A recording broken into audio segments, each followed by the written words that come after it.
This video presents the theory and practice of motivational interviewing used in the Division of Cardiology.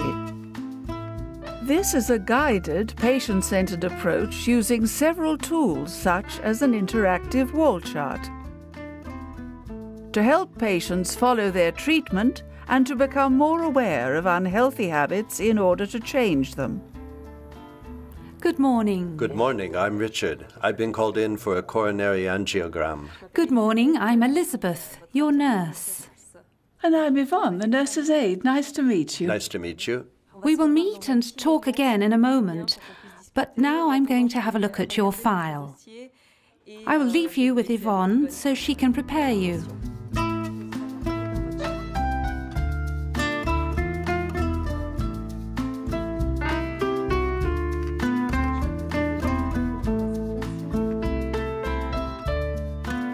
What do you know about angiograms? Well, I had a heart attack a year ago, so I know that a catheter is used to take a kind of heart X-ray to see if the arteries need to be unclogged. Right, I can see you know quite a lot about it. Unfortunately, yes. So, now I'm going to shave your groin area. Is there anything more you'd like to know about the procedure? Nurses' aides are trained in motivational conversation so that their approach to the patient matches that of the other medical staff. Okay, now I've seen your file, but I'd like you to tell me in your own words why you are here. Well, I had chest pains yesterday, and, I was worried because last year I had a heart attack with the same symptoms. And so I called my cardiologist, and here I am. So you went to your cardiologist because you had chest pains that worried you. What do these pains signify to you? Rephrasing what the patient says is an essential tool in motivational interviewing. It raises patient awareness of what he is saying and helps us ensure that we have correctly understood him and emphasized certain points he has made. In our unit at the moment, we are working on cardiovascular risk factors. We have an interactive wall chart in the waiting room with 7 mural panels representing 7 cardiovascular risk factors. This helps us to clarify with the patient his own particular risk factors.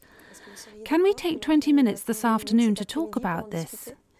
Of course. Asking the patient's consent is another essential principle. A motivational interview must always respect the patient's autonomy and personal choice.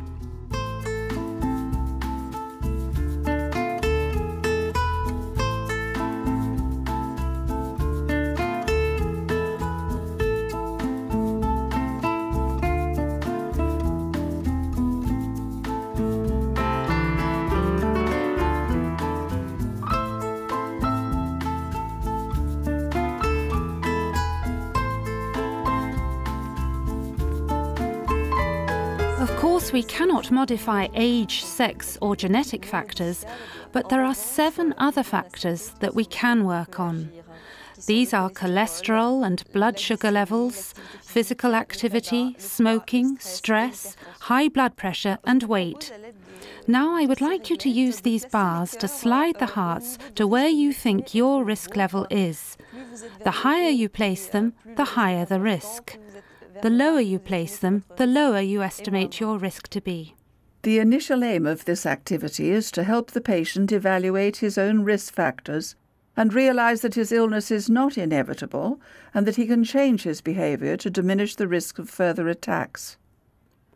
I see you've placed stress as the highest risk, with obesity, smoking, sedentary lifestyle and blood pressure in the middle. If you could choose just one of these cardiovascular risk factors to work on, which one would it be? The patient is asked to choose just one behavior to change, having a single goal and knowing that this change will affect all the other risk factors keeps him from getting discouraged.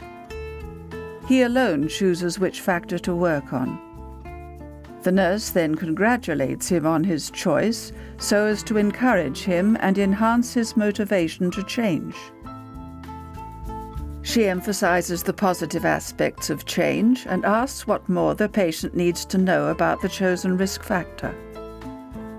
Do you think that more information on high blood pressure and the treatment effects would help you understand the condition better and to follow the treatment?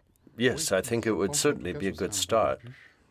Well, first of all, I suggest that you read this flyer, which is a summary of this panel. Then this afternoon, we will take some time to discuss things further.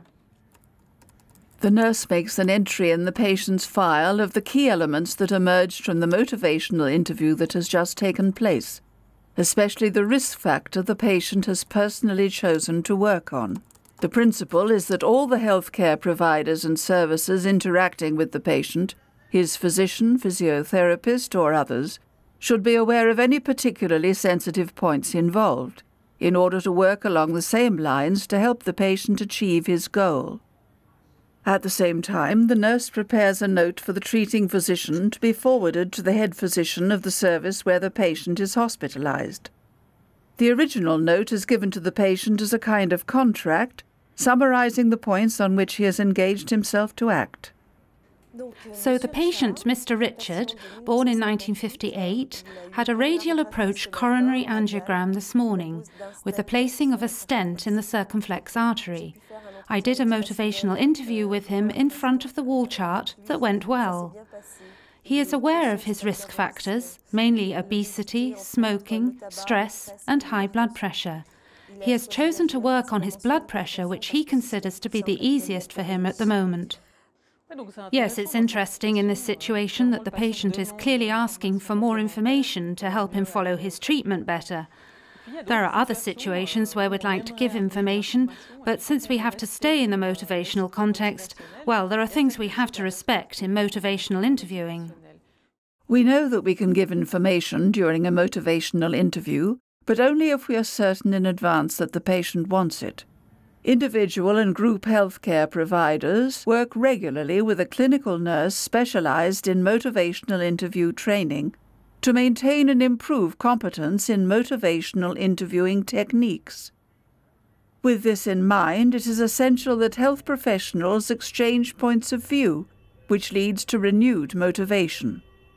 The role of the unit head nurse is fundamental. She is the one who must stimulate her team to practice motivational interviewing and see that it is regularly done. The motivational interviewing technique can be used in various kinds of medical services. At the Geneva University hospitals, for instance, it is used in the neurology department as well as in cardiology, from the coronary care unit all the way through to cardiac rehabilitation, and notably in the context of the ELLIPSE program, where it is used in addition to other information tools.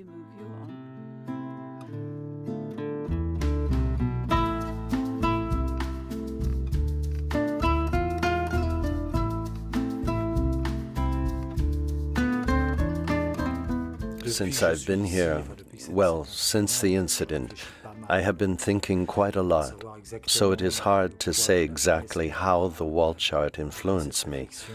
But I have been doing a lot of thinking just the same. We are not going to be able to fix everything in one go. We cannot fix all the problems in one go, but then we don't have to work on everything at once. And so, well, that's how I felt.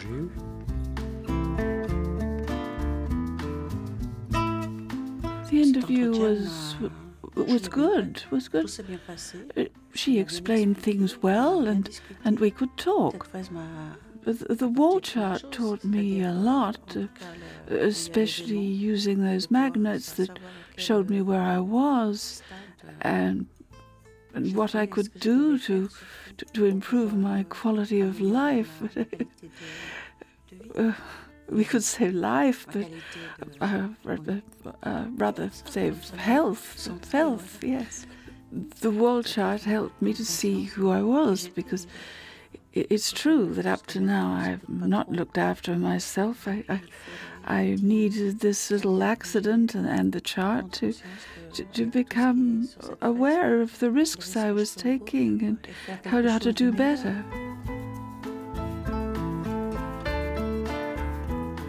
Well, I cheated a bit concerning the interview with the nurse, because I had already come and looked over the wall chart, so I was expecting the questions she was going to ask about certain things. I took the interview as an opportunity to share. I didn't feel that the nurse was going to give me a lesson or anything like that. It was really good. She explained things to me, and I think that that was very useful.